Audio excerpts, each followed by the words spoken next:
to brief you that हमारा दिल्ली चलो दिल्ली भरो अभियान आज हमारे warriors from TWF, YTF and Tipra Motha have left for Delhi और हम लोग 5 और 6 तारीख को अपना जो डिमांड है फॉर ग्रेटर तिपरा लैंड वो दिल्ली में जंतर मंतर में सबके सामने रखेंगे।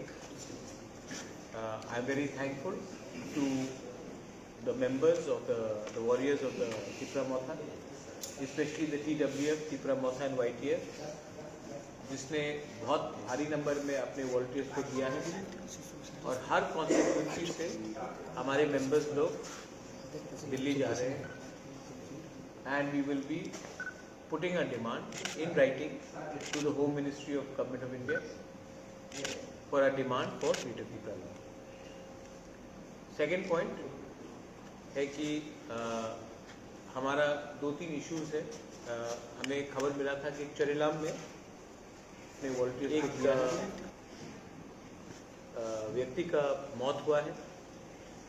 वी आर वेरी सैड कि कहीं में भी कोई त्रिपुरावासी का अगर मर्डर होता है या उनका मृत्यु होता है, हमें मालूम नहीं है कि वो क्या पार्टी से है, लेकिन मेरे लिए व्यक्तिगत तौर में और हमारे तिपरा मोथा के व्यू से वो पार्टी वर्कर बाद में है। पहले एक किसी का पिताजी है, किसी का हस्बैंड है, किसी का फादर है और सबसे इम्पोर्टेंट वो हिंदुस्तान का एक नागरिक है।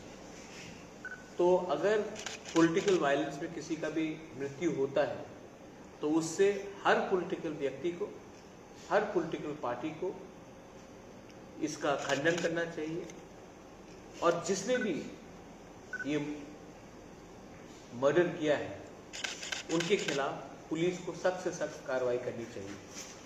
फिर से मैं ये बात बोलना चाहता हूँ कि ये बहुत शर्म का बात है कि हम जस्टिफाई कर सकते हैं किसी का मर्डर को या किसी का डेथ को क्योंकि वो कोई पार्टी का वर्कर है। वो सबसे पहले हिंदुस्तान का नागरिक है और नॉर्थ ईस्ट में त्रिपुरा एक अलग एक ऐसा ही राज्य है जहाँ में जब पार्टी वर्कर का मृत्यु होता है तो हम बोलते हैं कि वो पार्टी वायलेंस में मारा गया। वो एक्चुअली अगर जिसने भी इसको उनके ऊपर हमला किया, इनको मारा, police should be arresting them and police should be taking free and fair inquiry. ये मेरा second point था and we demand that action be taken. Elections अगले 2-3 महीने में आने वाला है और अगर आज पुलिस ने गुंडे लोगों को अरेस्ट नहीं किया तो ये आने वाले 2 महीने में सिचुएशन और ख़राब होगा और इससे स्टेट का छवि खराब होगा और ये वायलेंस अगर हमने आज इसको नहीं रोका तो 2-3 महीने के बाद आउट ऑफ कंट्रोल हो जाएगा। और मैं नहीं चाहता हूँ कि यहाँ में किसी का भी, वो बीजेपी का हो, CPM का हो, कांग्रेस का हो, मोथा का हो या कोई ऐसे ही आम नागरिक हो, किसी के ऊपर भी कहीं में भी कुछ हमला होना चाहिए और उसका जस्टिफिकेशन होना चाहिए कि वो इस पार्टी से था या वो उस पार्टी से था। गुंडे लोगों को अरेस्ट होना चाहिए और गुंडे लोगों का कोई पार्टी नहीं होता है। गुंडे लोगों को आप अरेस्ट कीजिए, ये हमारा क्लियर डिमांड है। लास्ट पॉइंट है, आपने देखा है कि there has been many issues regarding Kokborok announcement in the Agartala airport. 1 महीने पहले मैं खुद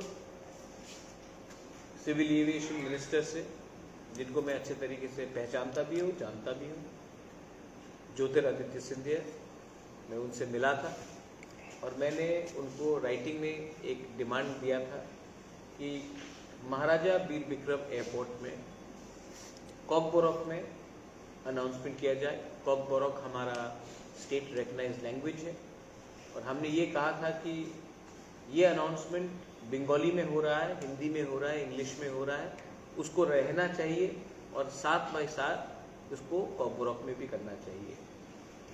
दुख का बात है कि उनकी चिट्ठी में लिखा गया है कि हम कॉकबोरोक को कंसिडर नहीं करेंगे। मुझे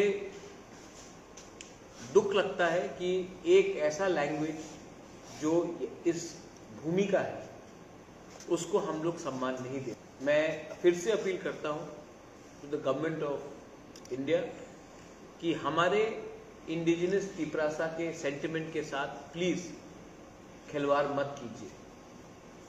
हम चाहते हैं कि बांग्ला रहे, हम चाहते हैं इंग्लिश हिंदी रहे, और हम चाहते हैं कि